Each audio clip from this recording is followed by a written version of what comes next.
Web series तांडव से जुड़े लोगों को सुप्रीम कोर्ट से आज राहत नहीं मिल सकी।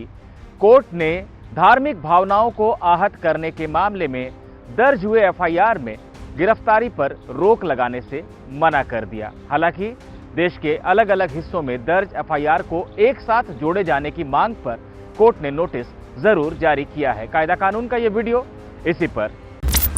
तांडव के अभिनेता मोहम्मद ईशान अयूब, निर्देशक अली अब्बास जफर, अमेजन प्राइम की हेड अपर्णा पुरोहित, तांडव के लेखक गौरव सोलंकी और निर्माता हिमांशु मेहरा ने सुप्रीम कोर्ट में याचिका दायर कर ये कहा था कि उनके खिलाफ देश भर के कई राज्यों में एफआईआर दर्ज हो गई है।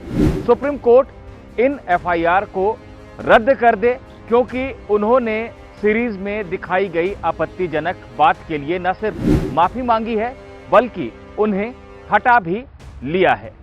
Justice Ashok Bhushan, justice R Subhash Reddy और एमआर शाह की बेंच के सामने तांडव से जुड़े लोगों की तरफ से दिग्गज वकीलों की फौज खड़ी हुई।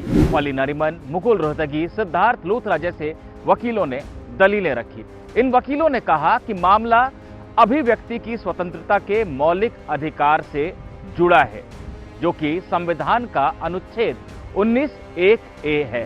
सुप्रीम कोर्ट लगातार इस अधिकार की रक्षा करता रहा है, यहां भी उसे रक्षा करनी चाहिए, मामले में दखल देना चाहिए और सभी एफआईआर को रद्द कर देना चाहिए।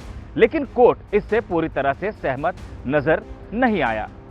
जजों ने कहा कि अभिव्यक्ति की स्वतंत्रता एक अधिकार जरूर है, लेकिन सम्मान से जीवन जीना यानी अनुच्छेद 21 भी एक बड़ा अधिकार है। अगर आपकी तरफ से दिखाई गई सामग्री से कुछ लोग अपमानित महसूस कर रहे हैं तो उन्हें मुकदमा दर्ज करवाने का अधिकार है। सीधे सुप्रीम कोर्ट में दाखिल की गई इस याचिका में आखिर हम क्यों दखल दें? आपने क्यों नहीं अलग अलग हाईकोर्ट का दरवाजा खटखटाया? तांडव में भगवान शिव का विवादित चित्रण करने वाले अभिनेता ईशान अयूब की तरफ से कहा गया कि मैं सिर्फ एक अभिनेता हूं, मेरे साथ कॉन्ट्रैक्ट किया गया था एक किरदार को निभाने के लिए, मुझ पर मुकदमा नहीं चलना चाहिए।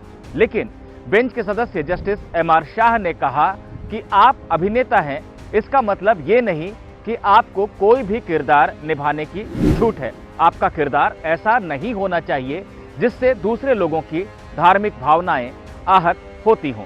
करीब 1 घंटे तक चली सुनवाई के दौरान तमाम दिग्गज वकील कोर्ट को इस बात पर आश्वस्त करने की कोशिश करते रहे कि उसे एफआईआर रद्द करने की मांग पर नोटिस जारी करना चाहिए और फिलहाल सभी लोगों की गिरफ्तारी पर रोक लगा देनी चाहिए। लेकिन कोर्ट आश्वस्त नहीं हुई।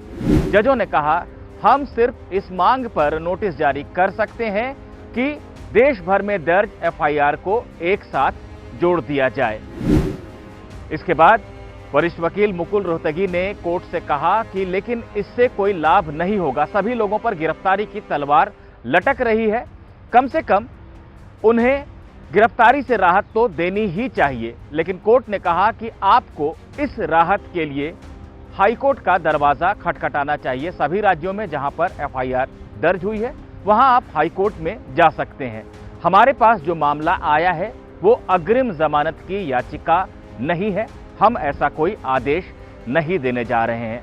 वकील फली नरीमन ने कोर्ट से दरख्वास्त की कि कम से कम 1 हफ्ता के लिए गिरफ्तारी पर रोक लगाई जाए, लेकिन कोर्ट ने इससे भी मना कर दिया और कहा सभी एफआईआर को एक साथ जोड़ने की मांग पर आगे सुनवाई 4 हफ्ते बाद की जाएगी। सुप्रीम कोर्ट की तरफ से गिरफ्तारी पर रोक न लगाए जाने के बाद सीरीज से जुड़े लोगों पर गिरफ्तारी की तलवार लटकने लगी है। हालांकि पिछले हफ्ते बॉम्बे हाई कोर्ट ने इन लोगों की याचिका को सुनते हुए 3 हफ्ते के लिए उन्हें अंतरिम जमानत दी थी और लखनऊ में दर्ज एफआईआर में राहत पाने के लिए वहां जाकर अर्जी दाखिल करने की भी अनुमति दी थी।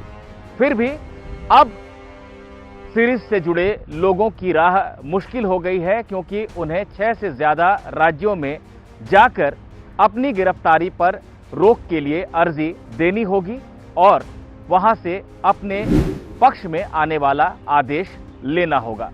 सुप्रीम कोर्ट इस पूरे मामले की सुनवाई 4 हफ्ते बाद करेगा। है।